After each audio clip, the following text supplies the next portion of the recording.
Thank you very much, Carlo, and thank to the journal and to the editor-in-chief for involving me in this very interesting dialogue. It's a real honor. I just say hello to Franz and Luis, who accepted to be with us today, but our guest today is Kazem Rahimi.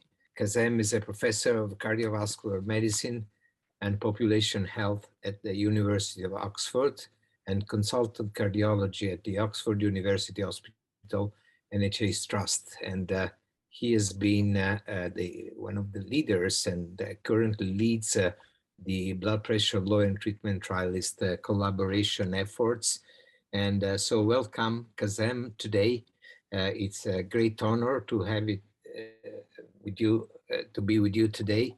And I'm sure this will be a very interesting and stimulating dialogue.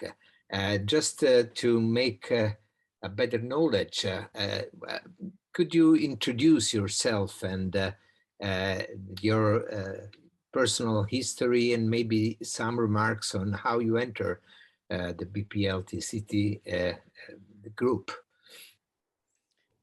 Thank you, Massimo, and everyone else for organizing this and for inviting me. I have to say the honor is entirely on my side.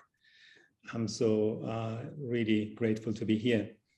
Before I say anything about how I got to this place, and like you, I struggled with the acronym BPLTTC, blood pressure lowering treatment trialist collaboration, for some time until I got used to it. But before I got into the sort of the path on how I got to this place, I'd like to first thank really the participants in the clinical trials, which we tend to sometimes forget about. I mean, blood pressure is one of the areas that has been most widely researched.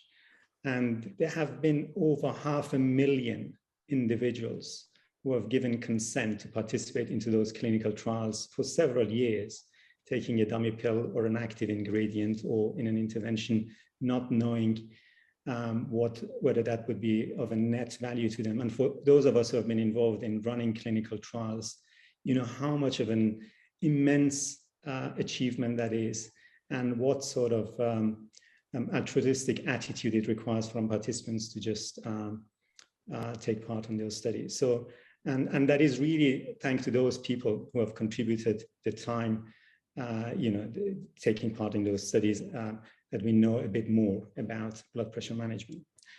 Now about myself, like many people, getting to where I'm today is mostly due to luck than anything else. I went to medical school in Leipzig in Germany, and really due to chance, I got interested ended up working at the Heart Center in Leipzig, at that time under the leadership of Professor Schuler. And that really laid the foundation for my future career. I mean, Professor Schuler is now retired, but I used to work with people that everyone probably knows in the audience, Holger Thiele, Gerd Hendricks, and others who were in Leipzig. And that was quite a nice environment of aiming to achieve clinical excellence, but at the same time, being close to academia. I mean, I got involved in some of the clinical trials that we were doing there with Holger Thiele and others. But I think that what I enjoyed in that culture was our weekly journal clubs that we had, where a lot was happening. I mean, the scientific community cardiovascular area is so active. The clinical trials coming from various groups, and we were discussing it, and some of them would immediately translate into change in clinical practice. I mean, we had studies at that time about AF control, we had drug-eluting stents coming on, we had the anticoagulants, intervention, non-intervention, and so on.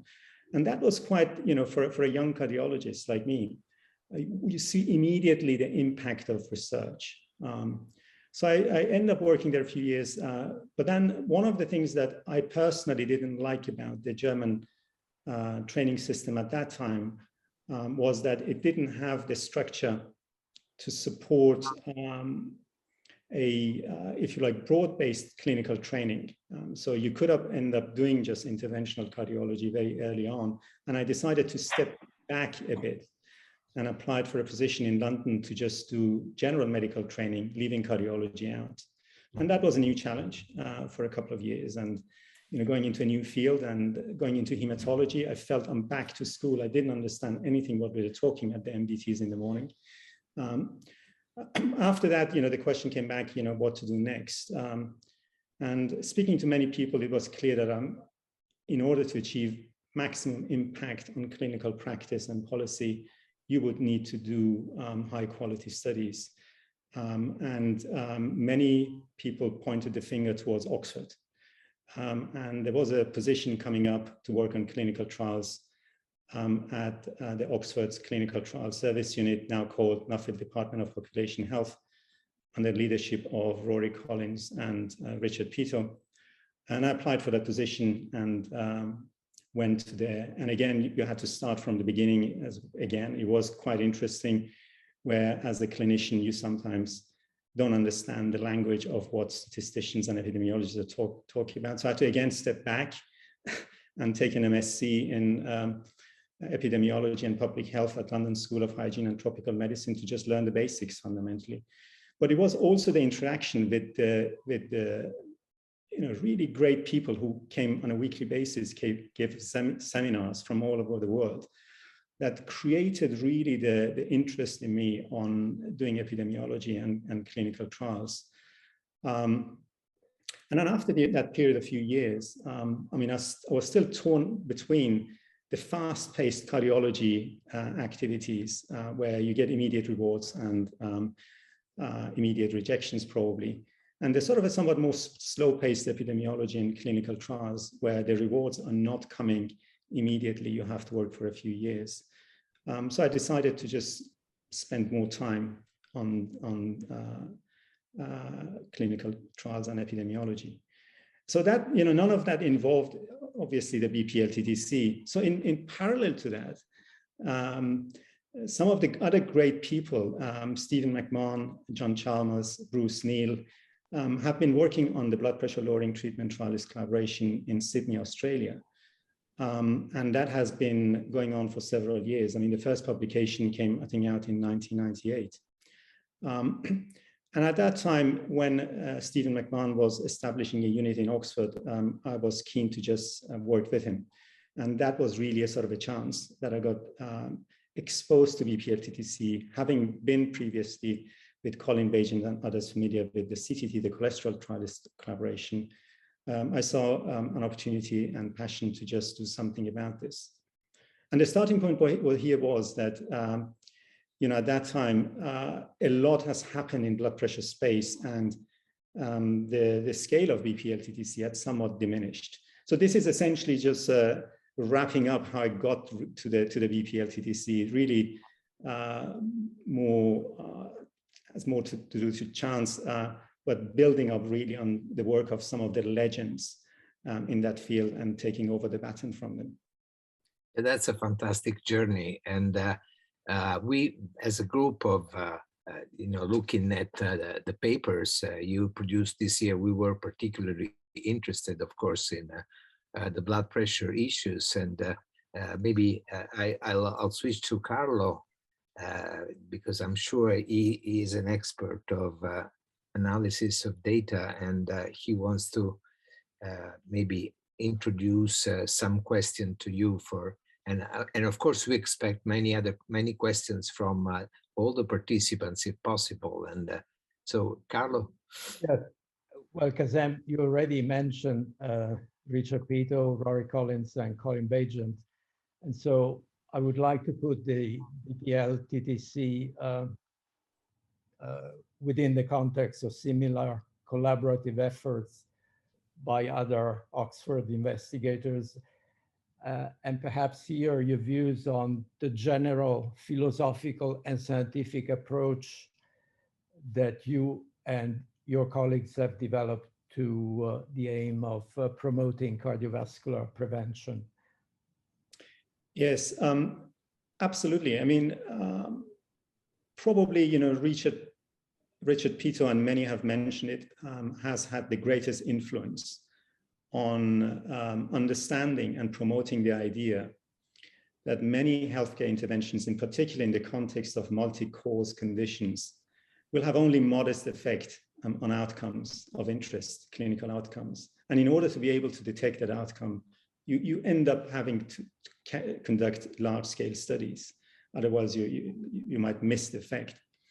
And that, is of course a history behind that, and many are familiar with the large-scale trials, ISIS trials starting in Oxford and so on. And as you've mentioned, subsequently, the whole methods behind meta-analysis. No matter how large the trials are, sometimes they cannot answer the questions themselves conclusively. And the idea was, if you pool information from several trials, you can get more reliable information. And that was really the idea behind BPLTTC. So we know, of course, that on average, reducing blood pressure is a good thing. But then the key questions are in whom, when, what kind of outcomes does it impact? Mm-hmm. Are there any differences? And those type of questions require substantially larger sample sizes than any individual clinical trial can collect typically.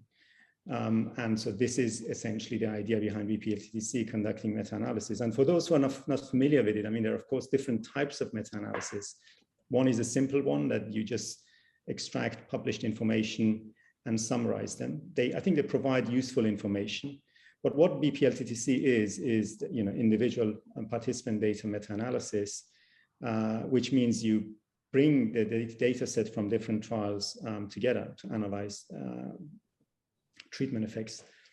There are different ways of doing it. And what we started doing in BPLTTC when I took over in, I think around 2014, was to move towards a so-called one-stage IPD meta-analysis. And what it means, you essentially create a single database of all trials that you can get your hands on, and trying to harmonize really the information across them.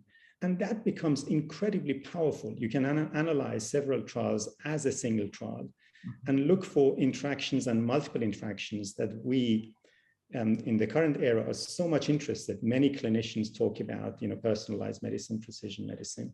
And the statistical way of going about it is to just do very large studies and then stratify to just see whether there is any heterogeneity of treatment effects. So that is really the philosophy between BPLTTC, and that builds on the thinking that Richard Dold, Richard Peter, and subsequently Rory Collins and others have really seeded in my mind. Thank you, Kazem. Massimo. Franz, thank you very much for accepting to being with us. What is your feeling about the IPD meta-analysis on blood pressure? I'm sure you've gone through the latest studies, and what is your opinion, if you have a question for Kazem? Thanks so much, Massimo. Now, my dictum about the meta-analysis. The meta-analysis is like a bouillabaisse. No matter how much fresh seafood is added, one rotten fish will make it stink. So having said this, of course, I want to make it very clear, this is an outstanding, well done meta-analysis. Nevertheless, if I dare to be a little bit sarcastic and bring up a dictum from the US, and that is, what is the indication for a chiropractor? Well, the indication for a chiropractor is when you have a spine. And now we can very simply say, what's the indication for an antihypertensive? Well, according to the BPLTT study, the indication for an antihypertensive is when you have a blood pressure, right? And therefore, it is, as I said, this is a little bit sarcastic, but this brings up a simple question. And that is, at the time when we used to define hypertension, it was actually one good thing. You could tell occasionally a patient, no sir, no ma'am, you do not have high blood pressure. You don't need antihypertensive medication. And my question to Kazem is now, is there still a person who can go through life at no risk of having a stroke or a heart attack without ever taking a blood pressure pill? So if I understood your question, you're just saying an individual being labeled to have hypertension, whether that person go through life without getting any antihypertensives and not suffering a cardiovascular event. Is that what you asked? Well, basically, yes. Is there such an individual after the BPLTT study? Yeah, no, yeah, absolutely. And I think you're going in the direction to just say whether everyone needs a treatment. Definitely not. I mean, if you look at statistics of it, even if someone is predicted to have a cardiovascular event, let's say the predicted probability of someone having a cardiovascular event in the next 10 years is 20%, that would be deemed to be a high risk. If you look at what is the positive predictive value, I mean, among those who have been classified to be high risk, how many of them will actually end up having a cardiovascular event? It is about 25%, which means even without treatment, a vast majority of people deemed to be high risk will not suffer an event. That is the reality of it. But that doesn't mean that people should not be treated. I mean, we can discuss that when what should be the threshold set for it. But this is not, and it should not be the message from the BPLTT that if you have a blood pressure, you should get an antihypertensive. This would be a misinterpretation of the evidence. Well, yeah, I did this very fully, but allow me to challenge you a little bit more. Lisinopril is right now the most commonly antihypertensive drug used worldwide. In the US, more than 100 million prescriptions per year. Now, one side effect of lisinopril is angioedema, which can be fatal. Remember that in the ALLHAT study, one patient died. In the HOPE study, one patient died of angioedema. We can calculate that with the current use of lisinopril, there are a few hundred people who die every year just because of antihypertensive medicine. Now, my question, given the data of BPLTT, should antihypertensive drugs be available over the counter without a prescription? Because practically everybody will need it more sooner or later, right? I don't think that everyone will need it. I mean, the question is what is the goal of a health system and what are the priorities of an individual? And I think what BPLTT provides is really the evidence. What are the consequences of the choices that pressure is 150 50 millimeter mercury, and let's say moderate risk of cardiovascular disease, what are the consequences of taking a ramipril or not taking the ramipril? Ultimately, would be the choice of the health system to decide whether this is a cost-effective solution for improving health of the citizens and, of course, an individual to take it. The way I see it is like any other preventive treatment, there are trade-offs. That, by the way, when I say intervention and treatment, I'm not referring just to drug treatment. I mean, if you look at lifestyle interventions, they also incur costs and have their own consequences. So when it comes to those, we have to just look at them about what do we gain from them by comparison of not taking them. And being in clinic, I mean, a lot of people ask me the question about should I be taking that statin or not? I mean, you could extend that question really to many of those preventive therapies. And the response is, in my view, we should look at them as an insurance policy.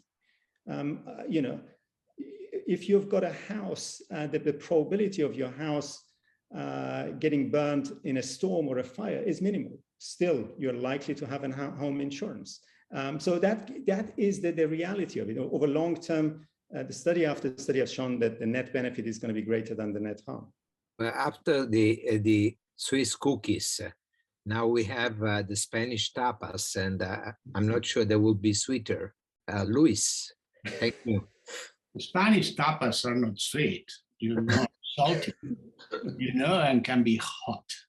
And this is, it's a pleasure to be here, Kazem, and I think I have followed all the papers that you have published. So I have a few questions. And the first one should be, I mean, you consider of great relevance cardiovascular risk and then blood pressure. So maybe global risk is more important than blood pressure. And so if you take a look at the many studies that you have included in your many published paper, in your opinion, the control of associated cardiovascular risk, in trials of hypertension has been improving with time, or has it remained in a similar situation? Because this could be very important, for the outcome. Let me just rephrase your question so that I can make sure that I understand it correctly. So what you're saying is that the background treatment has changed over time, and that begs the question whether the findings of BPLTT are relevant today. Is that your question? No. The idea is that the control of accompanying risk factors in hypertension, has improved with time. Yeah. Or it remains in some way incorrect. So it's not as good as it must be. Because then, the other factors could be important for the outcome of the patients, even controlling blood pressure. Yeah, okay. So, so your question is about the patterns of change in blood pressure themselves over time, right? Yeah. Yeah, good question. My friend and colleague, one of the other people that I've learned a lot from, Majid Ezzati, who leads the NCD risk collaboration, has gathered excellent data on patterns of blood pressure trends over time. And what we see is, yes, there has been a decline, in particular in high-income countries, where the average population blood pressure has gone down. And we have seen, unfortunately, a stagnation of those blood pressure levels in high-income countries over the past 10 or 15 years. And of course, we are seeing a rise in low and middle-income countries. So this is the pattern that we see. But even in some of the top countries, and some of the top countries, if you look at it, the age-standardized blood pressure in South Korea is reported to be around 115 millimeter mercury systolic. I think this is remarkable, what essentially has been achieved over time. But there are many countries, including many European countries, where the age-standardized blood pressure remains in the order of 135, 140, which means there are a number of people who are above even the conventional thresholds of hypertension, despite all the research that we have done, and we have not managed to curb that. And the story since COVID, there are studies coming out that shows, unfortunately, a lot of the achievements that we have managed to obtain over the past few years seems to have, just over the short period of COVID-19, have vanished. And that is in particular in relation to blood pressure control and management. Yeah.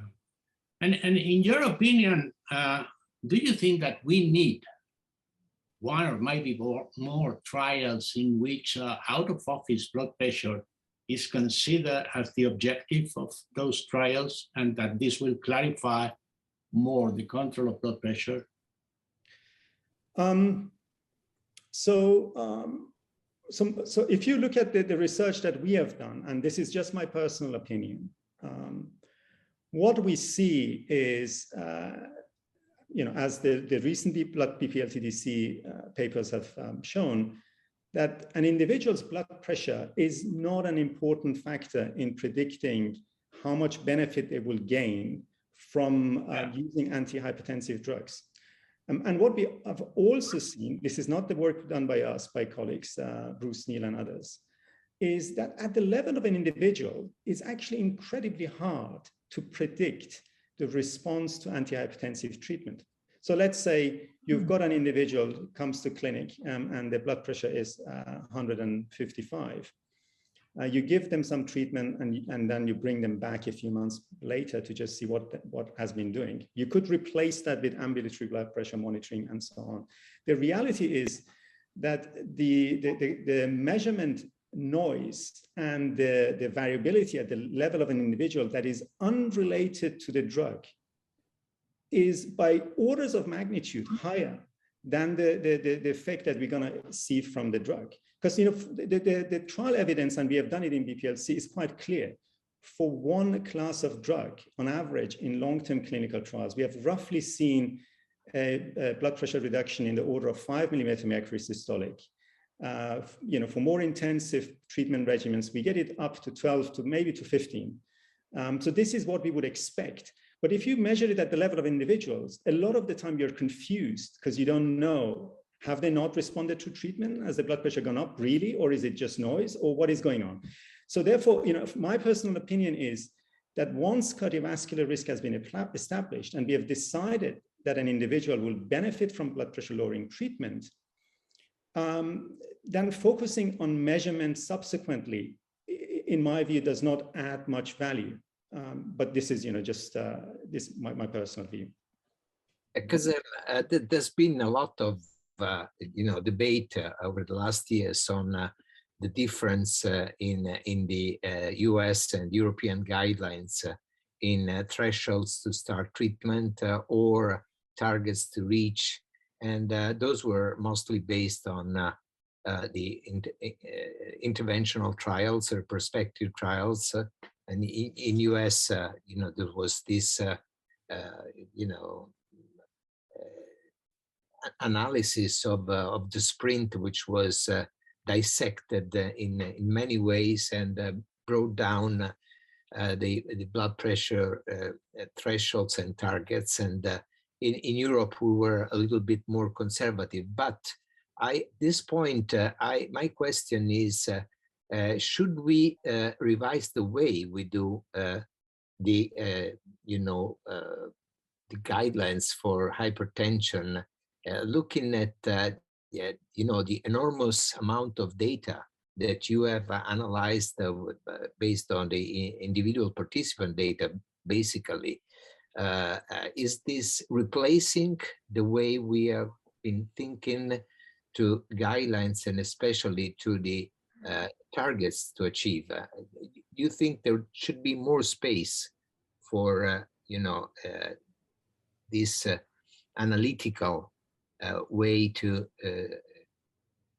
define risk in hypertension? And if this is the case, this is the second question, should we looking at blood pressure like we have been doing with the cholesterol, so just a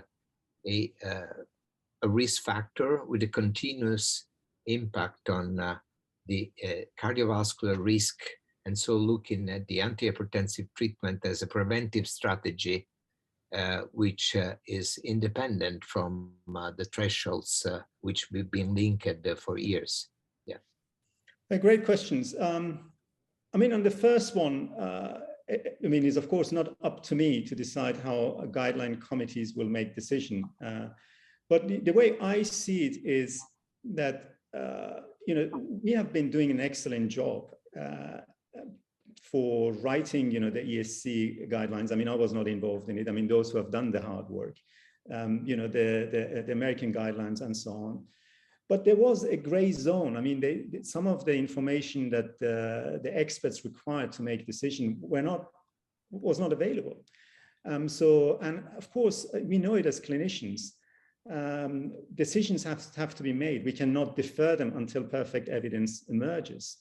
But I think we have now got the analytical tools, as you just said, and some of the evidence that will fill the gap in some of those guidelines.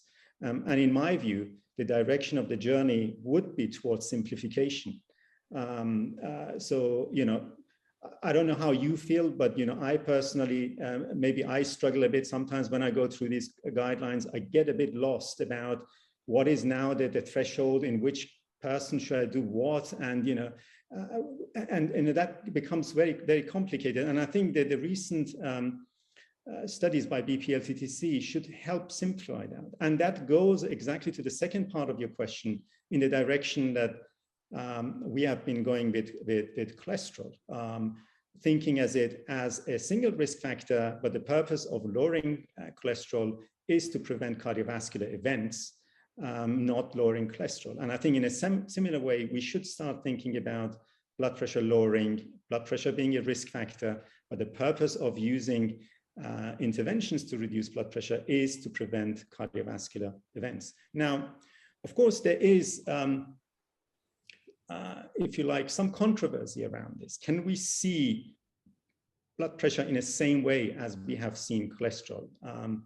And speaking to many, including some of the epidemiologists, there is, of course, the perception or the idea that unlike cholesterol, where we can, let's say, if we could practically bring it down to almost zero without any problem, with blood pressure, we can't do that. Of course, we need blood pressure to be able to perform our daily activities, right? Blood pressure zero equals death. But this is not what the BPLTT says. I mean, there is still a physiological range. When I went to medical school, there was the perception that, of course, anything above 140, and that is still the paradigm, is not a good thing. But, as you know, a few decades ago, the threshold was at 200. People felt, this is a natural process of aging, and we should not treat anything that is below 200. And it's interesting, if you look at what is the normal blood pressure, there are good studies that have been done in populations that are not exposed to our industrial-like lifestyle. Two interesting insights comes from that. One is that the average population level in those regions tend to be around 95 systolic to 105 millimeter mercury systolic. That is one important insight. The second thing is that blood pressure does not increase with age.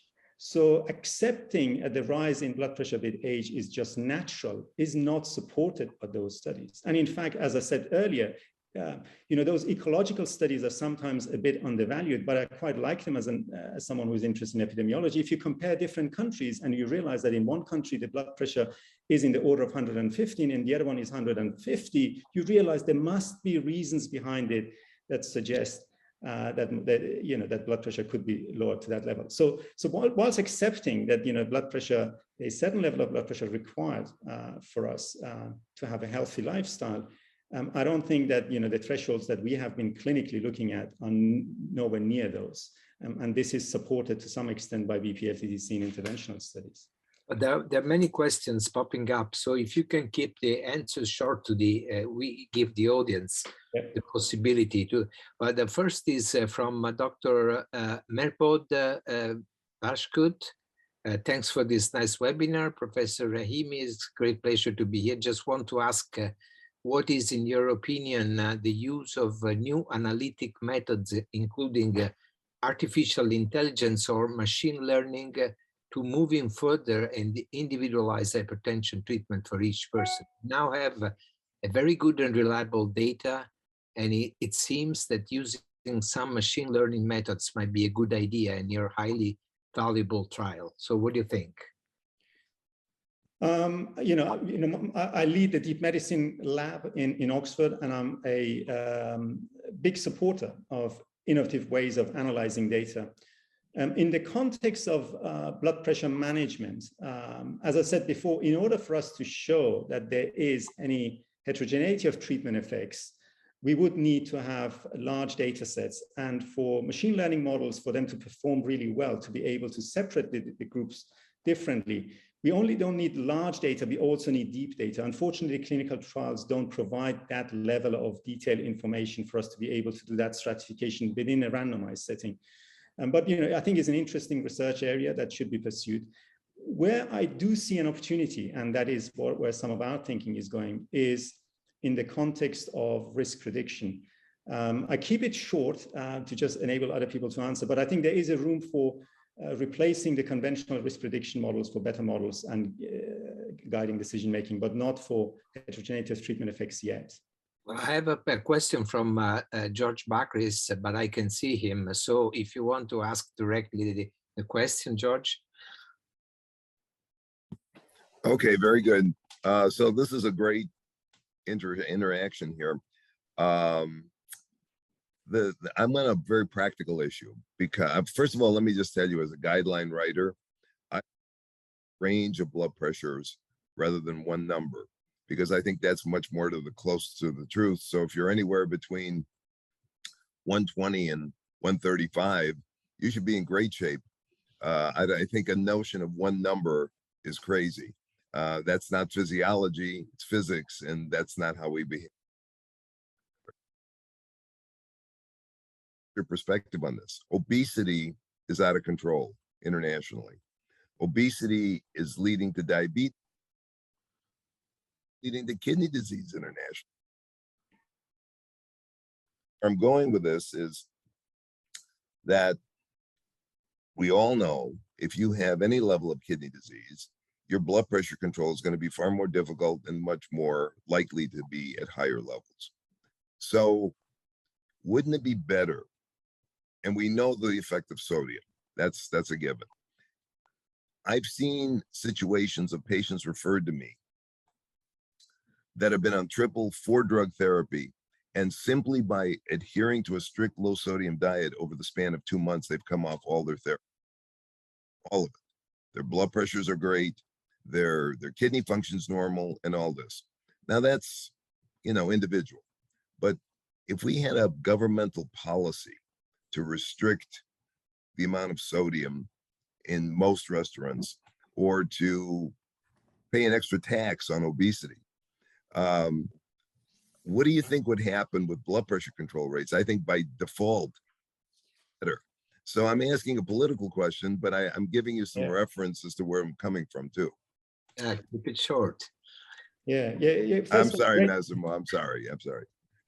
First of all, great, George, for having you here and raising that question. I completely agree with you. I mean, you're well familiar with the great study that Bruce Neal and colleagues did, the SAS trial, looking at sodium replacement therapy, salt substitute. And that showed, an impact similar to the drug effect. I mean, that is remarkable.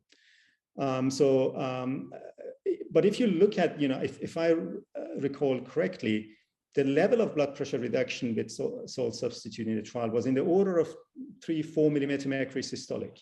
And this is what we would see, and that would be huge at the level of a population to have. So, I mean, I think probably, as you've just said, your anecdote of individual patient that will, that extreme change might not be replicable. But I think it is important for us to just apply those. And the point that, I would also like to make, I think those interventions are complementary. When we talk about blood pressure reduction, it should not be about drugs only. It is about, all tools that we have at public policy, at behavioral, at nutritional, as well as drugs or maybe devices. There's a question from Professor Kennedy Cruikshank. I'm not sure you can answer this, but it's important to introduce another concept. Given the noise to signal ratio for an individual, isn't time we intervene in big trials on top of blood pressure on the arteries directly, for instance, targeting pulse wave velocity? That's So, I mean, one way of trying to reduce the effect of measurement noise is, as people just saying, use other technologies. This could be pulse rate velocity. This could be essentially direct measurements. Could be repeated measurements over time to get rid of that. I think all of those are useful. But in my view, the far better approach is measuring cardiovascular risk. Because what would happen if you combine a number of risk factors into a statistical model, the level of a contribution that any of those individually makes gets essentially less relevant. And we have done some studies in that context. If you replace in a statistical model a one-off measurement of the blood pressure, which is very noisy, with a measure of the blood pressure that takes into account regression to the mean, the long-term changes in blood pressure, taking account even 12 years of individual's blood pressure measurement, the performance, the discriminative performance of the model, the C statistics hardly changes. So that is yet another point of moving towards risk-based selection of individuals for treatment. I'm not dismissing the value of more reliable measurement of blood pressure, but when it comes to selection of the patients, I believe those multivariable risk models are a better solution. Because then there's I saw an hand raised from Bruno Trimarco. I don't see him, but Bruno, if you want to ask your question.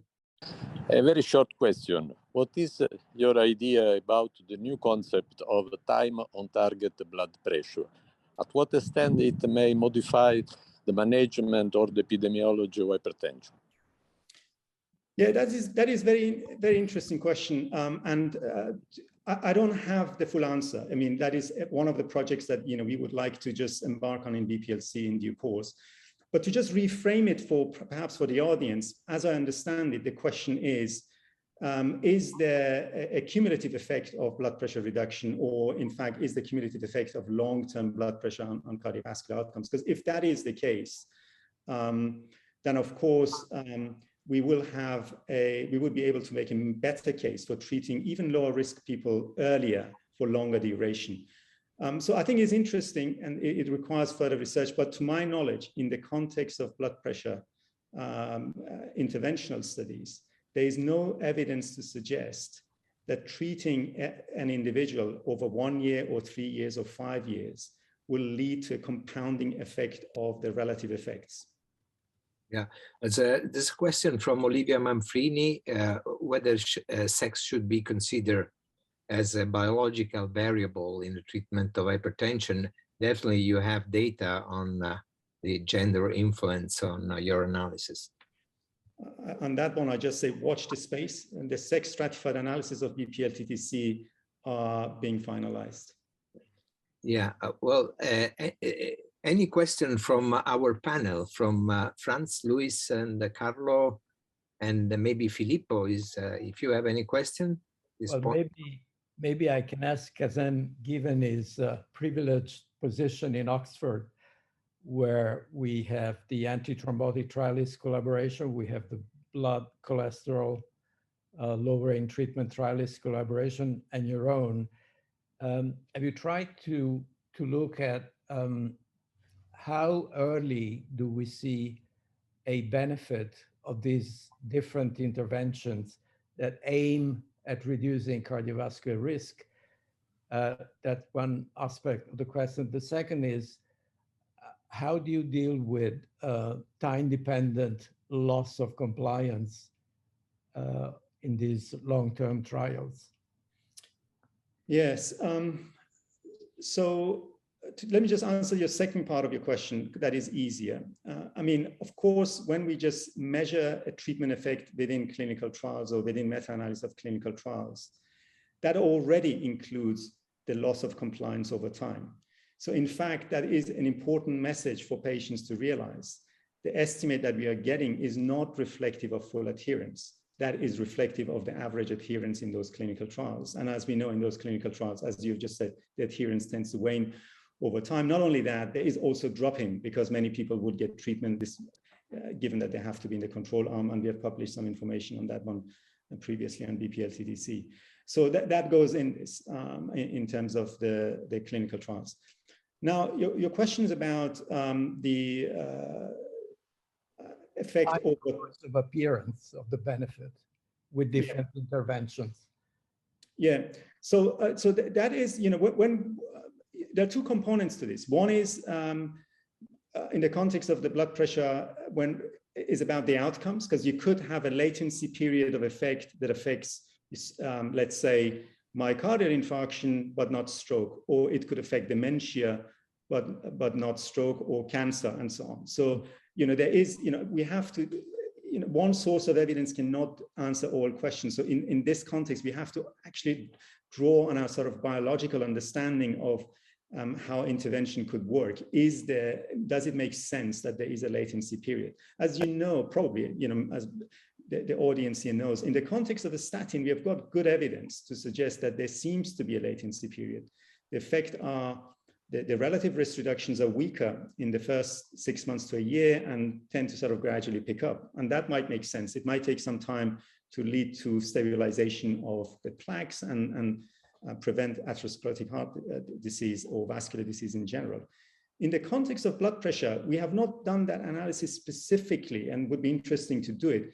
But looking at the Kaplan-Meier curves, because we have got time to event data in the one-stage meta-analysis, I don't see this to be the case. The risk curves tend to separate quite early on. And what we haven't included in the blood pressure lowering trials collaboration, of course, the short-term trials, and there are great work done by many others, Craig Anderson in the stroke setting, acute stroke blood pressure reduction, and they show very early effects in that setting. So I'm not sure that there is a latency, but I've said one needs to break it down according to what outcomes one looks at. And the value of that, I think, is if there is no latency period for the outcomes, then we could just decide we just switch on and treat on and off treatment to the periods that an individual is exposed to the greatest risk. But if there has to be a long-term treatment, then of course the equation changes. So I think that are sort of some nuances of decision-making that hopefully we can resolve over time with your help. Okay. A quick question from UK, from John Cleland, whether NT-proBNP could be the best marker of risk in hypertension. What do you think, and if you have any idea on that?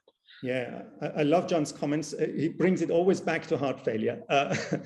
Okay. John, you know, I don't know. I mean, my guess is if one had NT-proBNP and would add it to the sort of the risk models, they would have a huge impact on prediction. And as you know, one of the differences, and people tend to forget, we tend to just, yes, you're right, not just heart failure. I'm just saying the common. One difference between statins and blood pressure lowering is that statins have got no material impact on heart failure incidence, but blood pressure, one of the biggest impact is on preventing heart failure or its deterioration. But I don't know, John, whether we would have enough data in the general population to just see NT-proBNP making an important impact for risk discrimination in those populations.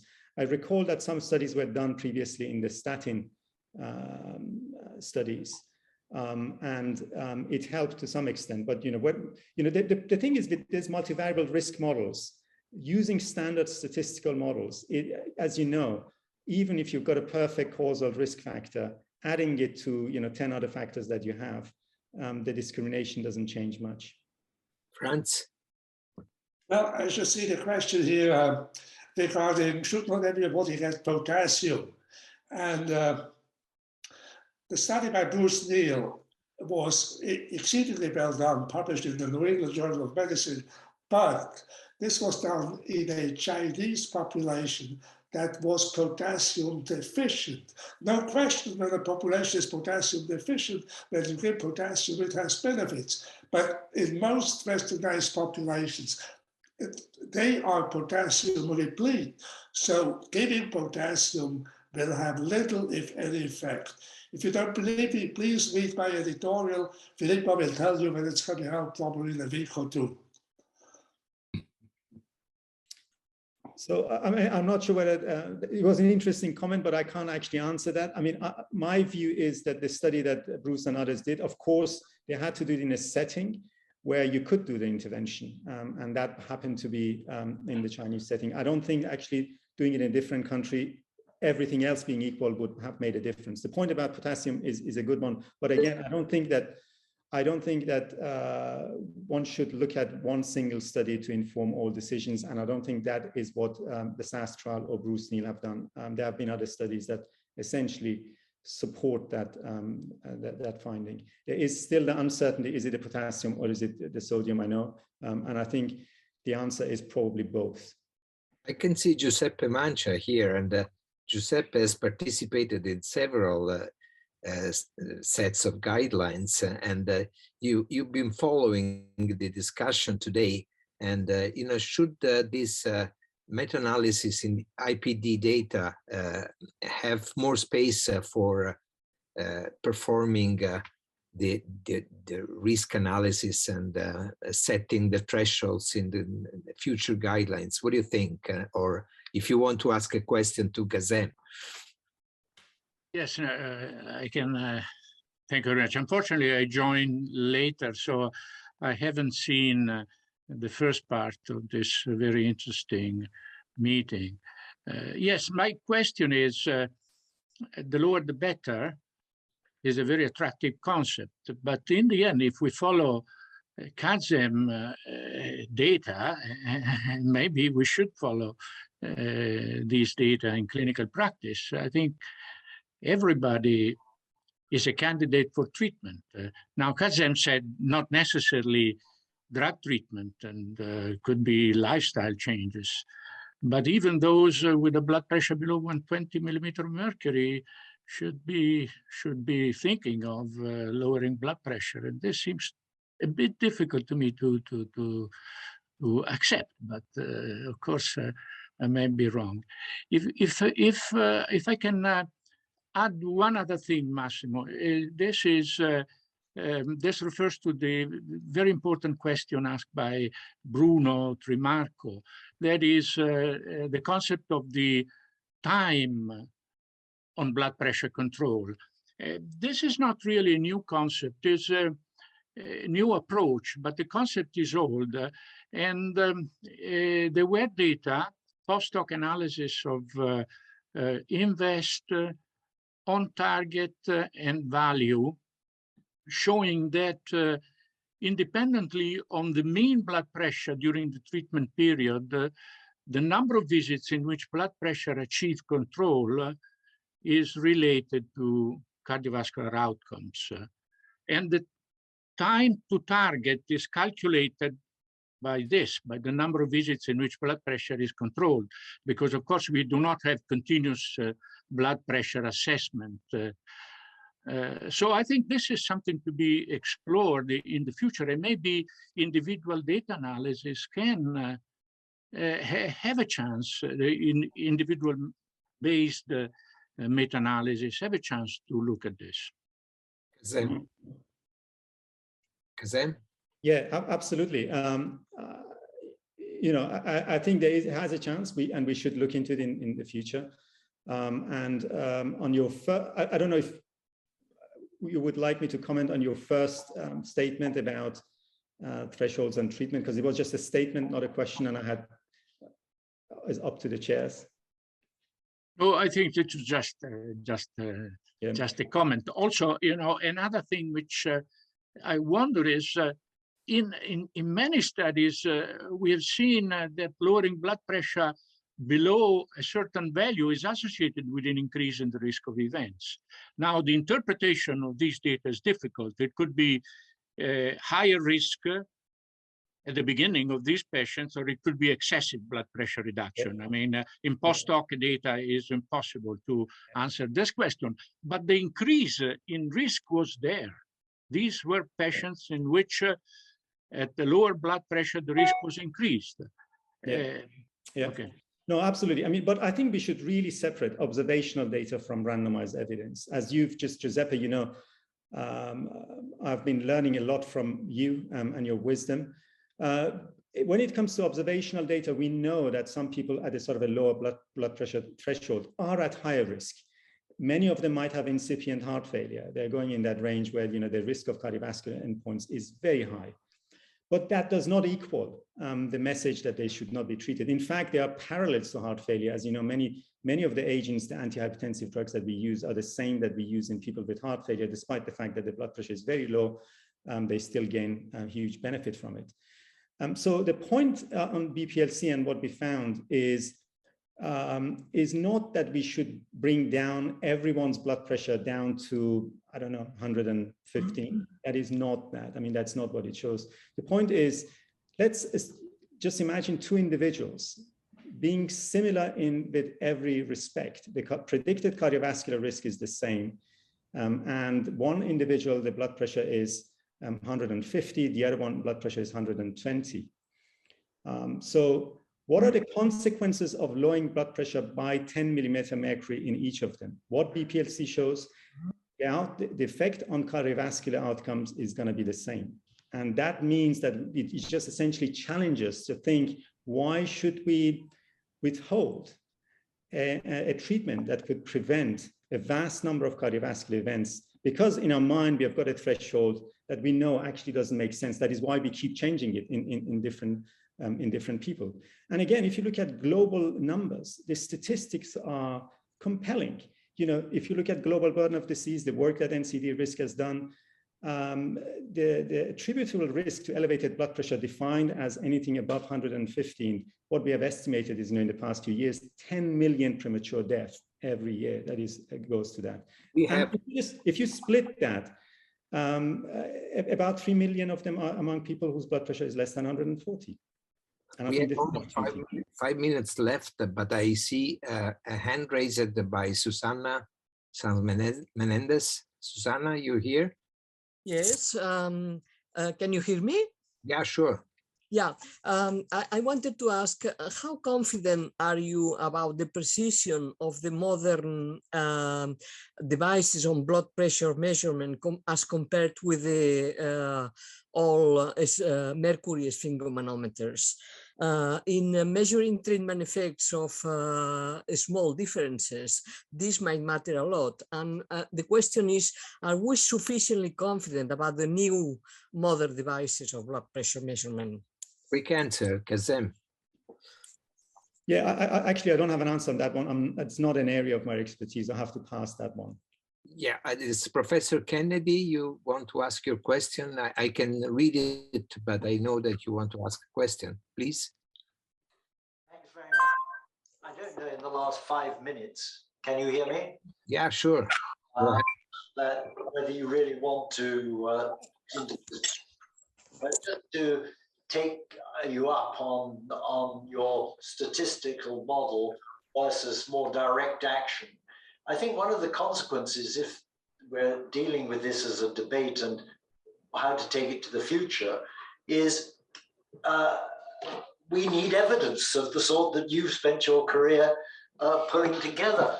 And it slightly stifles other types of clinical trial.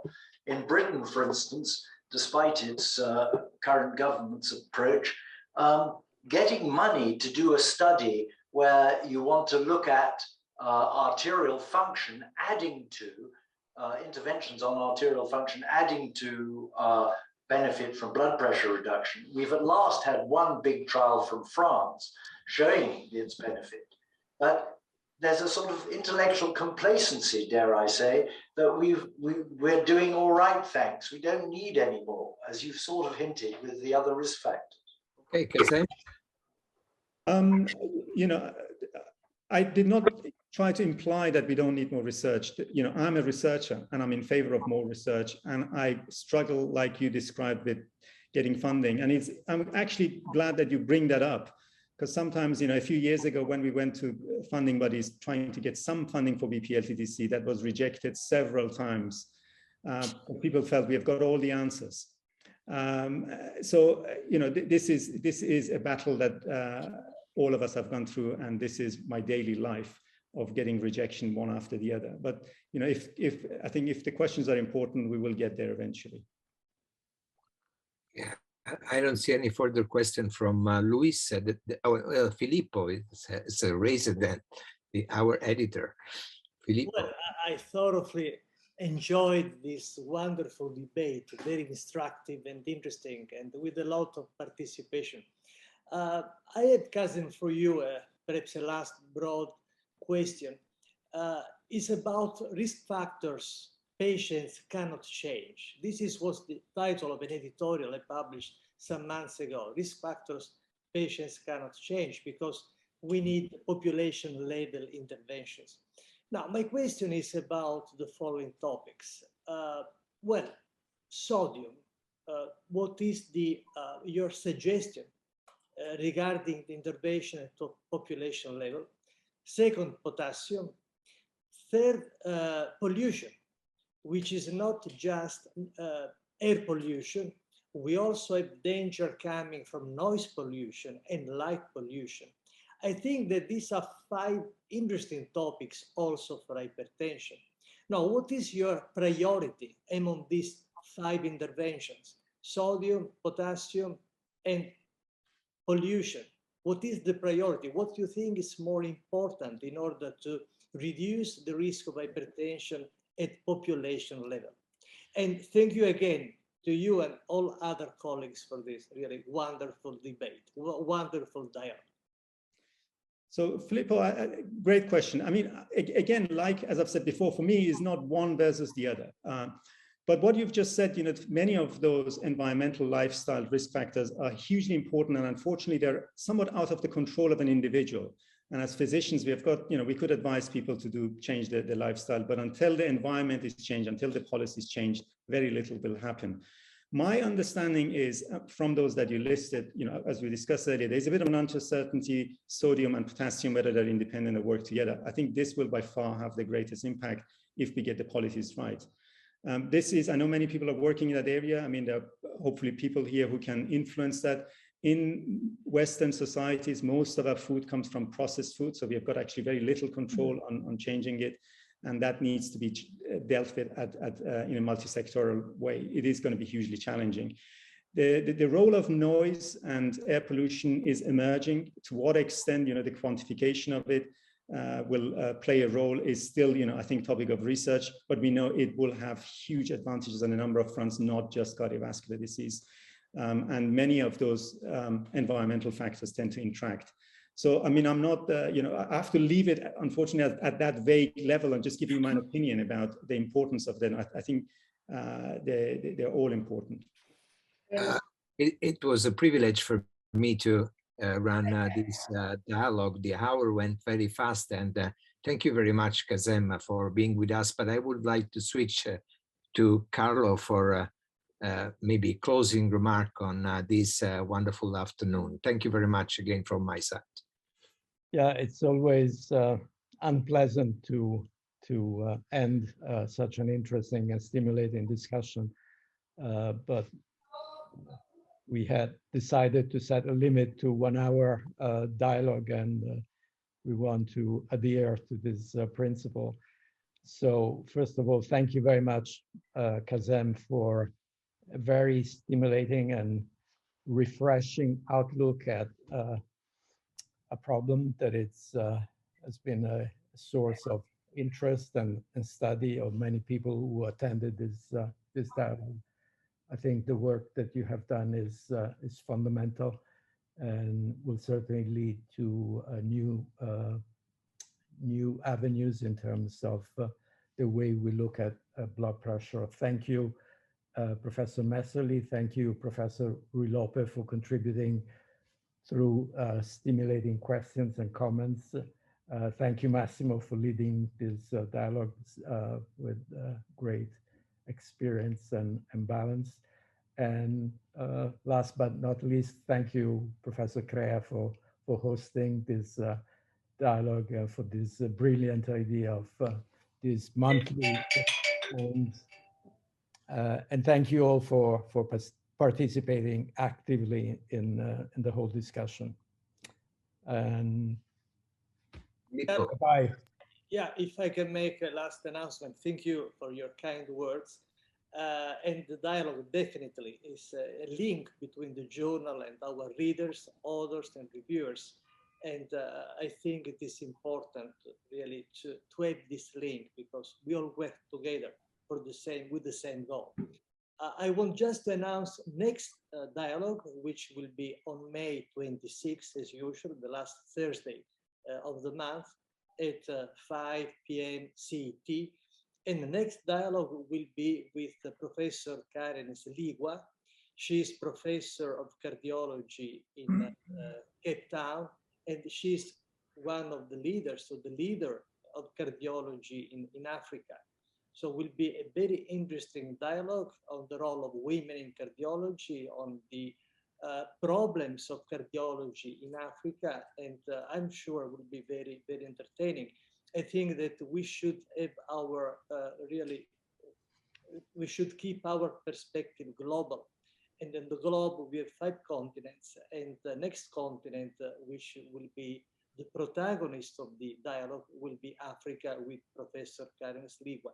And of course, we all invited to our next dialogues and to those which will follow. Thank you.